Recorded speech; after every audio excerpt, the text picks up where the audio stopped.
A couple days ago, Jerome Powell admitted that after 14 rate hikes, inflation is not going away. New treasury data is showing why. After a brief break during the debt ceiling play fight, the federal government is back to spending like a banker in a strip club. My colleague E.J. Antoni shared a couple threads that showed our country is driving off a fiscal cliff that, unless they manage to catastrophically crash the economy, will keep inflation going for years to come. First up, new Treasury data says interest on the debt soared to $61 billion in May.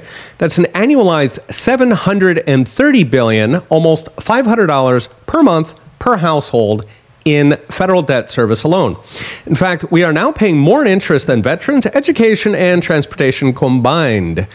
Interest on old debt is now over a quarter of the federal deficit, so we're borrowing more just to pay interest on what we've already borrowed.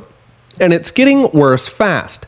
So far in 2023, the deficit is 2.7 times higher than it was this time last year. And it is going to keep getting worse as old low-rate debt rolls off and is replaced by much higher-rate debt.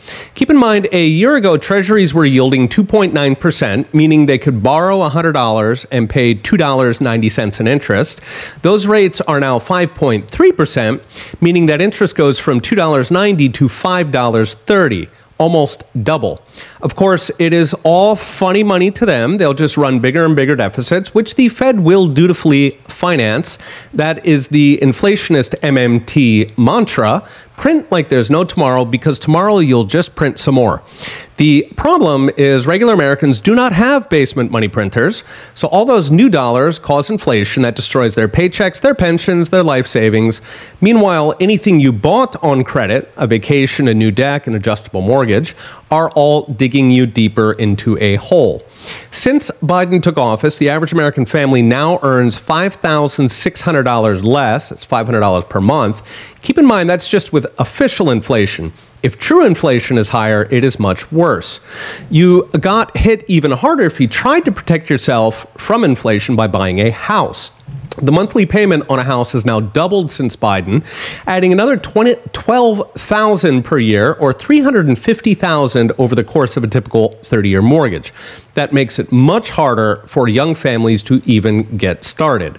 And all that is not even counting the extra $11 trillion of debt that Americans owe since Joe Biden took over, not least from additional federal debt, along with credit cards and millions now buying groceries on installment.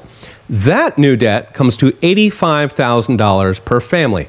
In other words, for every $1 raise that Americans got over these past 2 years, and which Biden keeps bragging about, they lost $2.50 in what they can actually buy, and they got hit with almost $15 in additional debt. Our economy is rapidly turning into a piggy bank for federal deficits as working families are falling off the treadmill for the singular goal of enabling eye-watering levels of federal spending. So far, both parties seem content to keep it going over and over, trillion by trillion, until it breaks. Okay, we'll be watching. See you next time.